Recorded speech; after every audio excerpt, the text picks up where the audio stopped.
Assalamualaikum warahmatullahi wabarakatuh. Alhamdulillah, alhamdulillahilladzi hamdan katsiran thayyiban mubarakan fi kama yuhibbu rabbuna wa yarda. Asyhadu an la ilaha illallah wahdahu la syarika lah wa asyhadu anna Muhammadan abduhu wa rasuluh. Allahumma shalli wa sallim wa barik ala Muhammadin wa ala alihi wa ashabihi wa man tabi'ahum bi ihsan yaumiddin. Wa ya ibadallah usikum wa nafsi bitaqullah faqad fazal muttaqun. Qala ta'ala fi kitabil karim a'udzu billahi samiil alim minash shaitonir rajim. Ya ayyuhalladzina amanu taqullaha haqqa tuqatih wa la tamutunna illa wa antum muslimun. Alhamdulillah senantiasa kita bersyukur kepada Allah Subhanahu wa taala yang telah senantiasa memberikan kekuatan kepada kita untuk senantiasa istiqomah menjalankan ketaatan, menjalankan ibadah kepada Allah Subhanahu wa taala. Perlu diketahui pada pagi hari ini Sabtu pertama di bulan April itu jadwalnya Ustadz Jailani.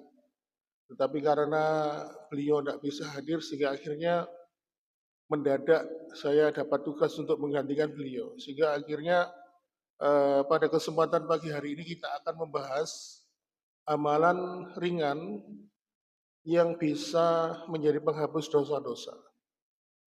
Ma'asyiral muslimin, baru saja kemarin kita melewati bulan Ramadan dan tentunya kita yang menjadi peserta di dalam bulan Ramadan tentunya mendapatkan janji berupa ampunan apabila keluar dari bulan Ramadan.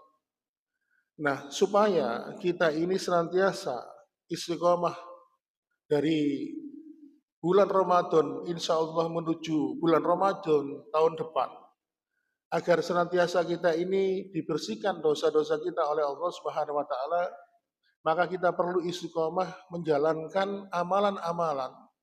Mungkin amalan itu ringan, tapi punya efek bisa mengampuni dosa-dosa. Baik dosa yang sengaja maupun yang tidak sengaja kita lakukan.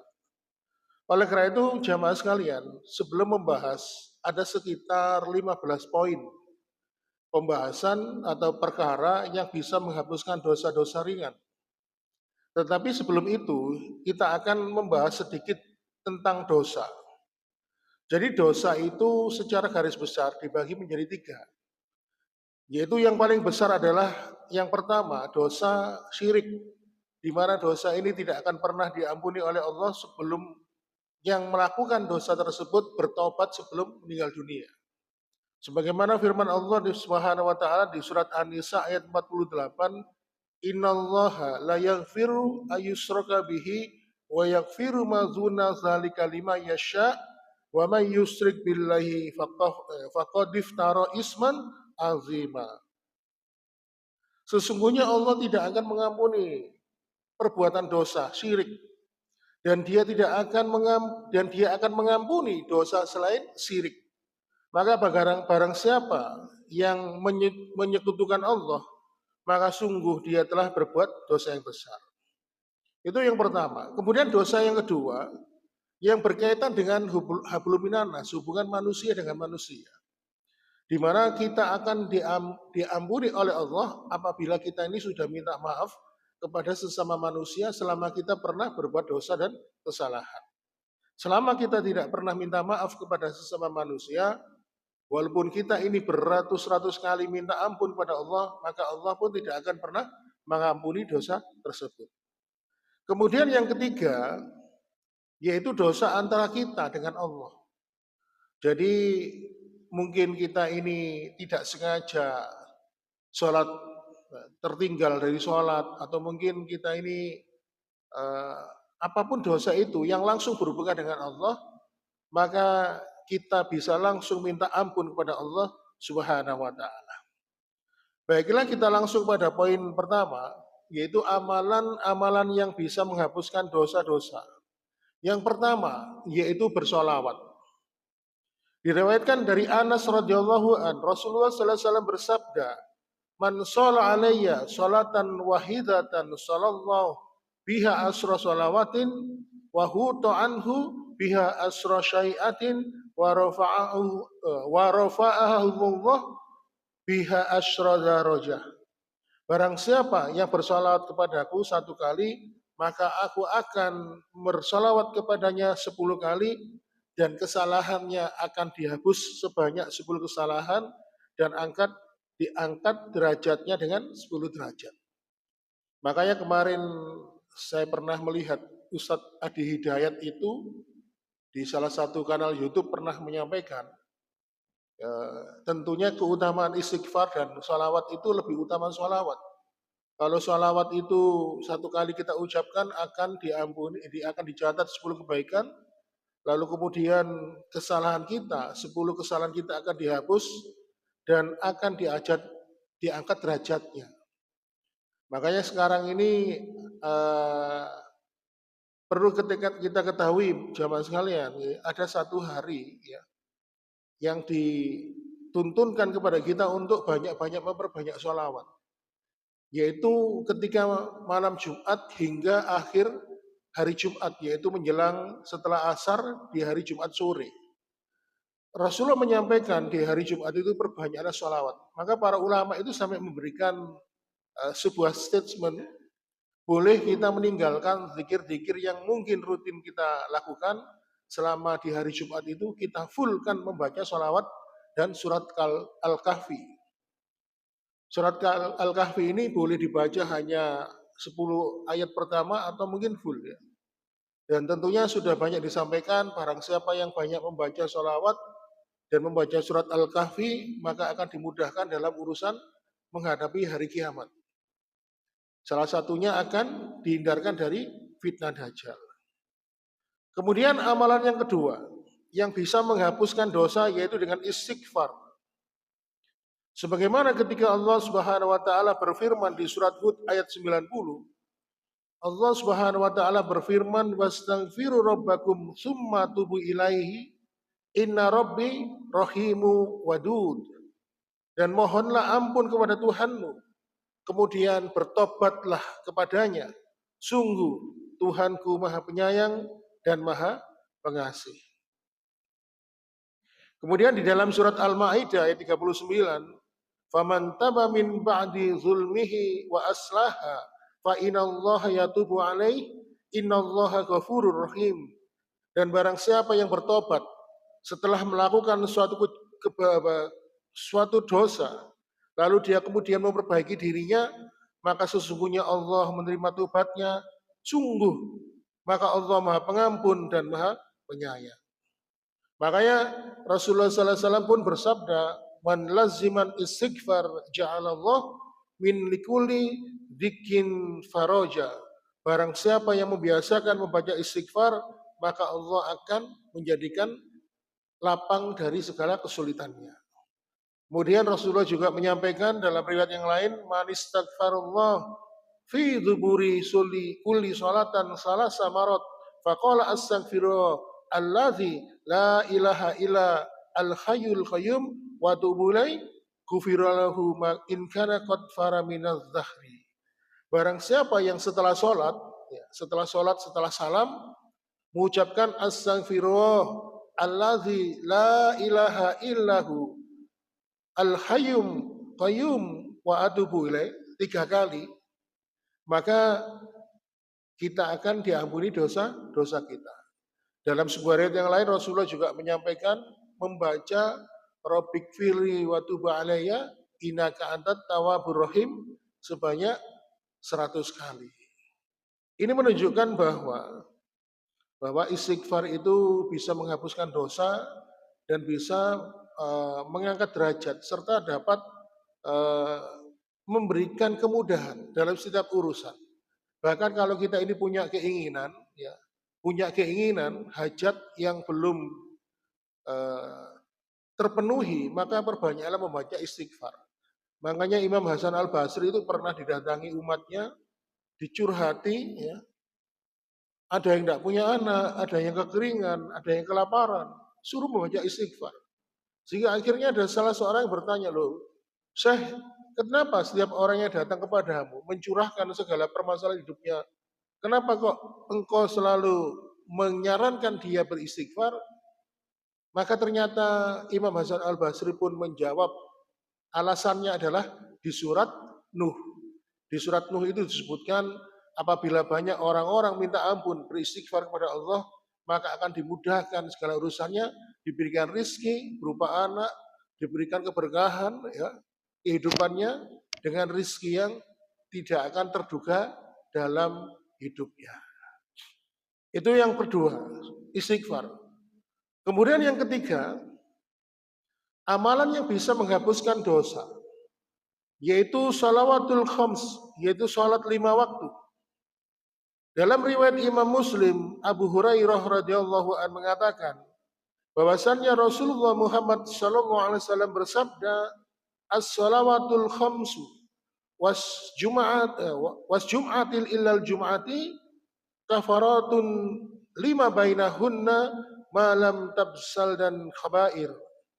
Salat 5 waktu itu dan dari Jumat menuju Jumat berikutnya adalah kafarah bagi dosa-dosa selama dia tidak melakukan perbuatan dosa besar. Ma'asyiral muslimin, ini ada kisah. Di zaman Nabi itu ada seorang pemuda yang berkholwat. Berkholwat itu berduaan dengan seorang perempuan, tapi dia tidak melakukan perbuatan dosa, hanya berduaan saja. Tetapi bagi para sahabat itu termasuk dosa besar. Lalu kemudian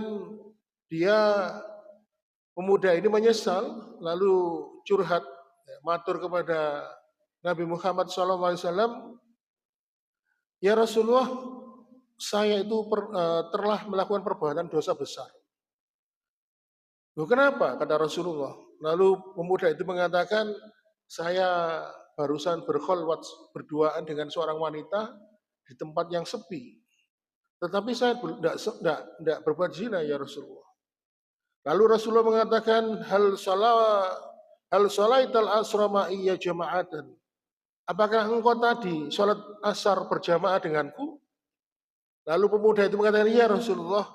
Lalu Nabi pun mengatakan, idhab faqad ghafarallahu lak.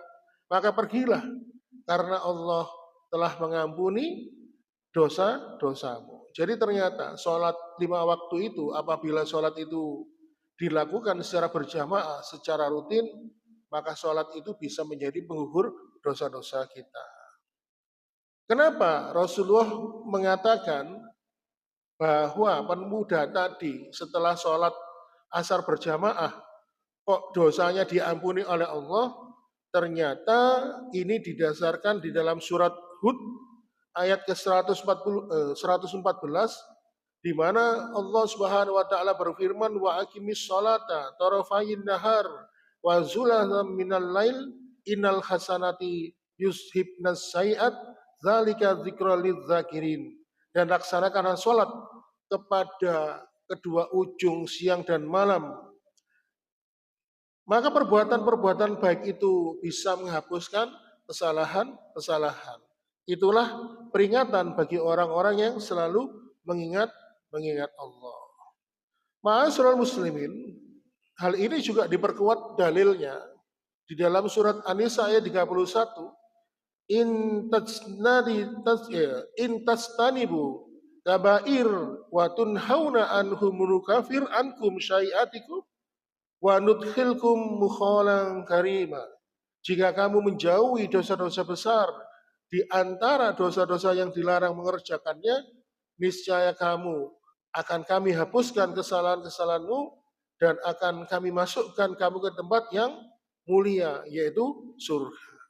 Maka kata para alim ulama, tidak cukup hanya melakukan amal soleh, kemudian dosa kecil itu akan terhapus. Dosa kecil itu akan terhapus dengan syarat apa? Yaitu harus meninggalkan perbuatan dosa besar. Apabila dia masih memiliki dosa-dosa besar, maka dosanya tidak akan terhapus, sehingga amal soleh pun tidak cukup menghapuskan dosa kecil. Selama dia konsisten melakukan perbuatan dosa besar dan tidak ada upaya untuk bertobat, lalu kemudian dia masih enjoy, masih menikmati perbuatan dosa besarnya, maka amal soleh yang dia lakukan tidak akan bisa berfungsi sebagai penghapus dosa-dosa kecil.